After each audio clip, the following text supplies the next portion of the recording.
Welcome back to the Crypto Gorilla YouTube channel. Today is the video you have all been waiting for, the one I get so many DMs about. Which projects do I feel are going to perform well in the future? Which ones are worth grinding? Which ones do I think are going to multiply your money? In my opinion, I'm not a financial advisor. This is not financial advice. Always make sure to do your own research or you are going to get absolutely wrecked. Now, if you haven't been paying attention, a ton of the OGs are back into NFTs and they're tweeting about the market. Here we have Alex Becker saying, I want the market to go to heck, but I smell a January mini bull run. We also have Gary Vee getting back into the game with multiple tweets, and he is just in time for Memeland, which, funny enough, if we go on the internet time machine and we check the original Memeland website back in last April, which is very long ago, you could see he was indeed an original advisor. So many are expecting Q1 of 2023 to be a beautiful market for NFTs. What I'm personally expecting is that we have a great January, we have a good February, and then we get absolutely wrecked in March. Now, this is pure speculation, but it is important to remember if you do have some really good wins, please, by all means, take profits, because this euphoria will not last forever. I don't know if you've noticed over the past 1 to 2 weeks, pretty much any single mint has been pumping. Any collection on secondary market that starts to trend, everybody is buying into it. The usual tactic is to get whitelist or to mint something and then immediately flip it. But for the past 2 weeks, it's pretty much been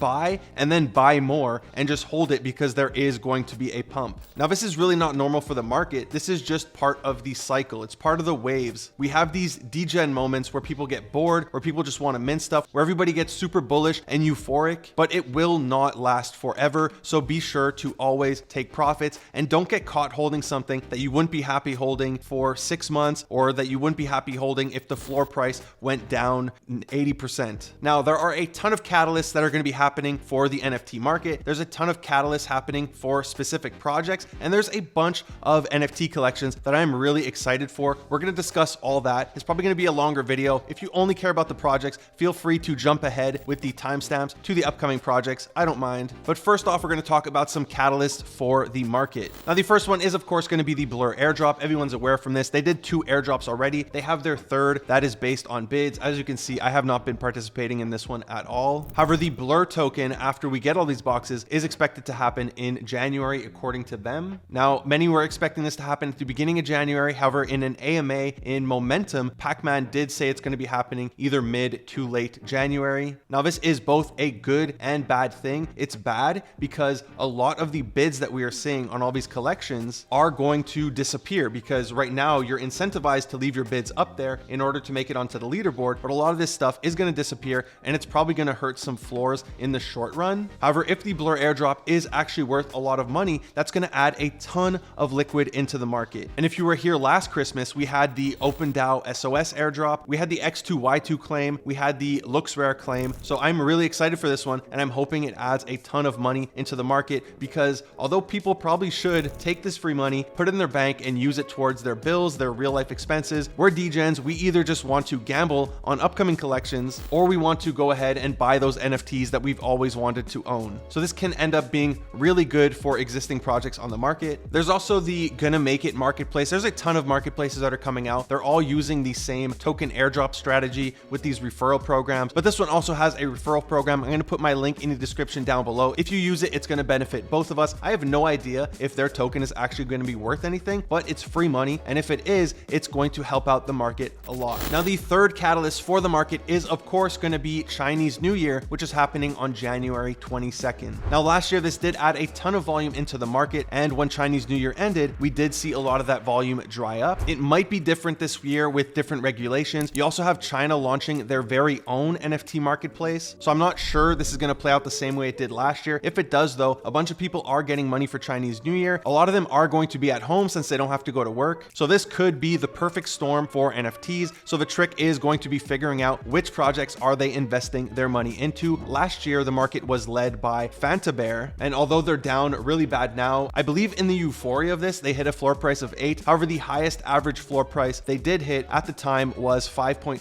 Ethereum. And this was also being heavily pushed by a ton of Chinese celebrities. But like I said, the trick is really going to be figuring out which projects are they putting their money into. This year is the year of the rabbit. So maybe we're going to have a ton of rabbit collections and then rabbit derivatives. Who knows? But this is something I'm definitely watching. Next, some project catalysts, which tend to lead the market. We have 3. We of course have the Trials of Jimmy, which is happening in mid-January. We're preparing for the mint on January 11th. And then the mint is actually happening on January 18th, followed by a reveal on February 8th. However, with this, we've seen a nice pump in Bored Apes. We're seeing a nice pump in Mutants. Mutants are almost at 17 ETH, unless you only use OpenSea, in which case they're like at 17.5. But apes do tend to lead the market. So if apes take off, everything else tends to take off. The second project catalyst is of course going to be Azuki. Their 1-year anniversary is coming up on January 12th. And while the floor price of Azuki has been steadily rising, the real winner here is going to be the beans. I had plenty of opportunities to buy these at 0.8. I did not, and they're currently at 1.5. So it would have been almost a 2x had I bought into this. And this makes sense for a few reasons. One, people are speculating that the announcement will have to do directly with beans, but the other one is this is just the cheaper and therefore safer entry into the ecosystem. The third project having a catalyst in January is Artifact. Now, I'm on the fence with Artifact. I am very bullish for their future, but I have been quite disappointed ever since I bought in. In my opinion, they really need to step up their game and stop looking at us like consumers. That's how I feel, at least, like we're just consumers. Their main collection is under mint price in terms of USD. So they really need to start delivering on the lore, on these quests, and on making things happen for the community to get us all together. Because although nobody wants to say it during a Twitter space, you know, when I talk to people privately, they often have very negative opinions on what the team is doing. And a lot of them tell me they want to exit in the next pump. So they really do need to step things up in Q1, or they could lose that blue chip status. I know everybody says, oh, but it's Nike, but at the end of the day, it doesn't matter. If a collection is not going to be delivering and people exit, most of us judge collections based on their floor price. So if they aren't able to retain a good floor price, it's just going to not be good overall for the entire ecosystem. Now let's talk about the upcoming projects that are going to lead this market. We finally have the long-awaited Captainz mint. Now people are expecting this project to do extremely well. The floor for potatoes, which was a free mint, is currently sitting at 3.15 Ethereum. The floor for MVPs is sitting at 43 Ethereum, although the highest sell was 36.69. But the market is basically saying they expect Captainz to have roughly a 10 Ethereum floor out of the gate. Now this is tough to calculate. Of course, potatoes aren't going to go to 0, so you could always minus 1 Ethereum per potato. But 3 potatoes at 3.15 Ethereum plus a mint price of 1 Ethereum, we could just say 10 Ethereum. Now in this market especially, 10 Ethereum would be awesome. I'm even in circles where people are thinking this is going to be the next Moonbirds. Moonbirds, of course, did go from 2.5 all the way up to 40. I do not think it would be a good thing if it shot up to 40 within the first week. I'm not saying it's going to 40, but let's pretend it did. If it does it too fast, that is not sustainable and it will be a pump and dump. But it will be very interesting to see what happens with this collection. It is insanely hyped, and last year during January, we had multiple hyped collections that launched. One of them was Hate Beast. It minted for 0.2. It went all the way up to 10 Ethereum, which was a 50x return. It was way too overhyped, and as you could see, they have never been able to recover. On the other hand, we also have Azuki that launched. These minted at 1 Ethereum each, just like Memeland. They started off at 3 Ethereum, but they did manage to pump all the way up to 32 over a longer period of time. So I'm really curious how this is going to play out. One of the main things that have kept people staking their potatoes, other than their raffles, which I've never won, unfortunately, is the expectation that Captainz are going to perform really well. So once Captainz mint, what's going to sustain the ecosystem? It's going to be the meme coin as well as their Ponzinomics, right? They're really good at relieving floor pressure by getting people to stake their NFTs. And what they're going to be doing for the Captainz is if you stake your NFT, you have a chance to reveal a more rare Captainz. Now, a couple things that they're doing is it's not going to be a mint and immediately flip. You're going to have to deposit your money with them, and then it's going to take 48 hours. Those who didn't get it are going to get a refund, and then we are going to get our NFTs airdropped. I really hope hope this doesn't kill momentum. It hasn't killed it for the Cubs mint, so I don't expect it to kill it for Memeland. However, the craziest thing that nobody's really talking about is we haven't seen what these NFTs are going to look like. We have no idea. Nobody's here for the art. We have no idea what these are going to look like, which is crazy when you think about it. This is probably the first real collection, like not a degen project, that has not shown their art and has not used it in their marketing. And we also have no idea how long it's going to take to reveal the art. So I'm waiting for them to drop an article. I'm waiting for them to drop information on the mint process, how these different phases are going to take place, how they're going to be picking people in the first come first serve round. Is it literally just going to be first come first serve, so I just pump the gas? Or are they going to be hand picking people who have been staking since the beginning? I have no idea. I'm hoping that today they do drop an article, or by the time this video launches, they have dropped an article. But we can't even get Memeland anymore, so why am I even talking about it? Which projects can we get whitelisted for in the future that I think are going to perform well? And first up, we have Ether. Now, slightly before Christmas, Ether did drop this very cool trailer. And I know Roman numeral 8, is working on another trailer that is going to launch closer to the mint that I'm expecting to be even better than this one. I really like this trailer. I'm not the biggest watcher of anime, but I do find it cool. And this, in my opinion, was really cool. We also got this sneak peek of what their website is going to look like. I used to design websites, so I really enjoy a good website, and I am very much looking forward to theirs. I'm going to judge it very harshly, but so far it looks really clean. The art also looks awesome for this website. Now, speaking of the art for their collection is very different from the art in their anime shorts, the art in all of their teasers, but I do still really like the art that Vi has been dropping in the Discord. He always drops a ton of sneak peeks in the E-chat, which is the private chat with E1s, E2s, and E3s, and then he goes ahead and deletes them, but some of these sneak peeks look insane. I'm literally not allowed to show you them because they are incomplete, but they do look really good. This one was shared by somebody else, so it's not my fault. It's fair game. I'm using it. This one looks really cool. So I'm definitely looking forward to this, and I'm also looking forward to their male character, which we have not seen. We've only seen the female character, and they're going to be dropping the male one soon. So 3 things: a new trailer, a website, and the male character. Next up, we have 2 NFTs coming out of the Digidaigaku ecosystem. We have the Villains and the Dragons, which are both going to be free mints. Now, if you do want to register for a whitelist spot for the Villains, you can go on the free NFT website. Gabriel, the founder of Digidaigaku, is also giving some away on his Twitter. To be honest, the way to get these is just to simp to him on Twitter or create some funny memes, and then hopefully he shares a whitelist with you. He has really played this well. When you have something to offer people, they want to follow you because they have an opportunity of making money. I remember like a month ago, he was at 30,000 followers, and he started doing this, retweet and like my post if you want to get whitelist for my collection. He has gone from 30,000 to almost 400,000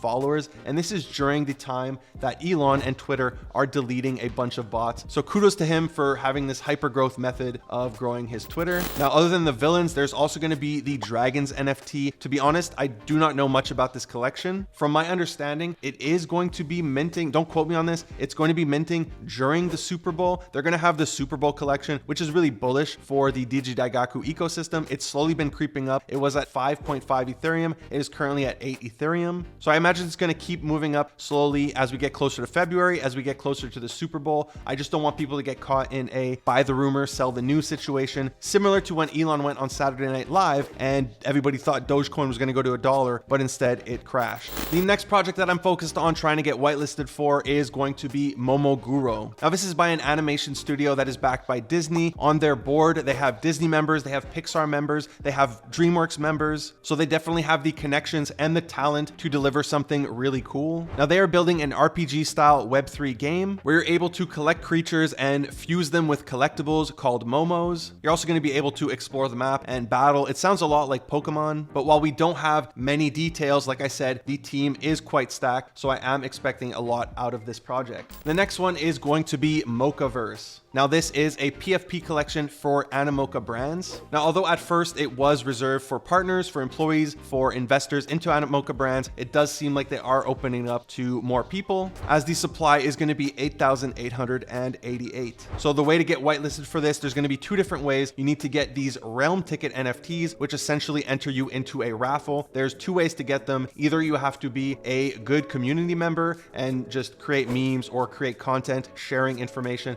about the project, or you can be a holder of their ecosystem. So either if you're a holder of any of these tokens with the specific amount that is required, or if you're a holder of any of these NFTs. So this will be an airdrop. They do mention that there's going to be a snapshot on January 12th. So you're going to get airdrop these ticket NFTs. Make sure you're not interacting with any scam NFTs. They're going to send you their NFTs. It's going to be raffled, and then you find out if you do get whitelist for this collection. Next up, we have a project that I feel isn't getting the attention it deserves, and that is Chainzoku. Now, over the holidays, they had a free claim for their early supporters. If you had the Gimme the Loot role in their server, you were able to claim this NFT for absolutely free. It is currently sitting at 0.32 Ethereum, but this did pump all the way up to 0.75 in all the euphoria. So just this bodes very well for the collection, in my opinion. But if you go to their website, it is very well done. I love the art. I love the color palette. I love their website. 3D art is very hard to pull off, but I'm personally a fan of their characters. They're making a bunch of these mini clips and mini trailers. They also mention on their website that they have 6 months of content ready. Most projects have nothing ready when they mint. They just have the art to sell to you. Here they say they have 6 months of content already ready, and the NFTs are going to be fully customizable. They have this really cool interface. So I'm personally looking forward to this one, especially after we saw how their loot boxes perform.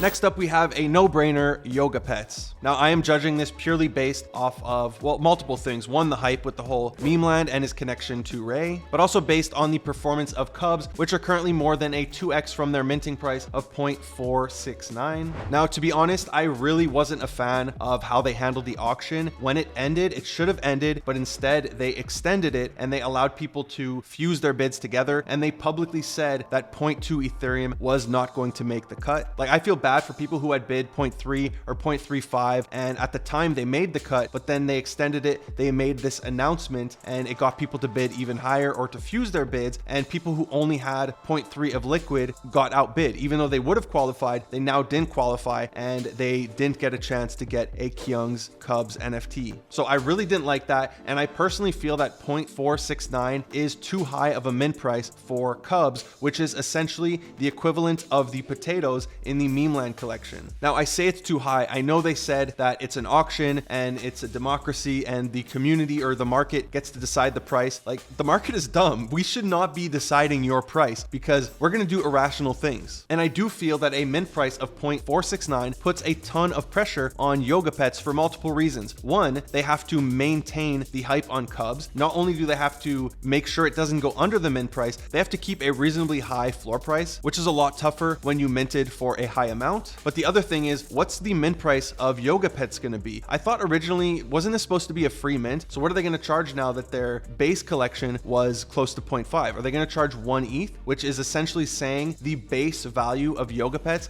is equivalent to Memeland because Memeland is 1 ETH? So I hope for them that they are able to maintain all of this, especially after Memeland mints, because even though they deny it, a lot of the hype for this collection is based around Memeland, and part of that is justified, right? From my understanding, Kyung's is very involved in the mechanics of Memeland, and to his credit, they are really good at incentivizing people to take their NFTs off the market and to relieve sell pressure. So I really hope that they're able to reproduce this with the Cubs collection up until, or even after, but at least until the Yogapetz mint. Next up, jumping into the Japanese NFT ecosystems, we saw Live Like a Cat perform very well. This is a supply of 22,000 and it went all the way up to 4.69 Ethereum with a mint price of 0.001 ETH. That is a 4,690x return. Tell that to the boomer dividend stockholders. Now, of course, it's too late to get into this. I mean, you could buy it, but it's too late to mint this one. So let's talk about some upcoming ones. I covered a ton of Japanese ecosystems in my Japanese NFT video. I'm gonna link that above. And one that I did cover is Ninja DAO. Now, Ninja DAO is by Ikehaya, and if you check on his Twitter, you could see that he is a marketing advisor for Live Like a Cat. And something you'll notice about all these Japanese NFT collections is they support each other like crazy. They have a ton of collab collections. They're always working together. So I imagine that Live Like a Cat is going to continue to support them. They're going to continue to support other projects. But the Crypto Ninja DAO collection is going to be having an upcoming collection called the Mafia Animal Soldiers. Now, I'm not sure what the mint price is going to be, if it's going to be the classic 0.001 Ethereum. Now, I do know that there are different ways of getting whitelist. One of them is a zoo contest. Basically, if you visit a zoo, this is one of my community members who visited the zoo with his family. If you visit a zoo and you do a T pose, if you're alone, you could just do a T with your hand. But if you do a T pose, you have a chance of getting selected for whitelist.